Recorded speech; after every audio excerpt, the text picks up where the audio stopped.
من به یه نتیجه رسیدم این جدیدن، واقعا درکش کردم با تمام گوشت و پوست و خونم که تمام اتفاقای دور و برت، تمام اتفاقات همشون بر اساس فیزیکن. فیزیکی یعنی علم فیزیک. موقعیتی که توش از نظر زندگی قرار گرفتی فیزیکیه. آدم مثل یه برج فرستنده ارتعاش میمونه و دنیا سری امواج توشه.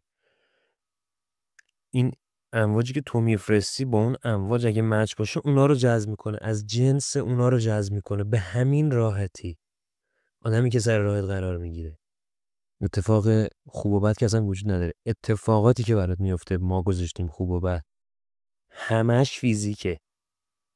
برای همینه باید احساسات و افکارتو کنترل کنی. خیلی وحشتناک و در این حال باحاله.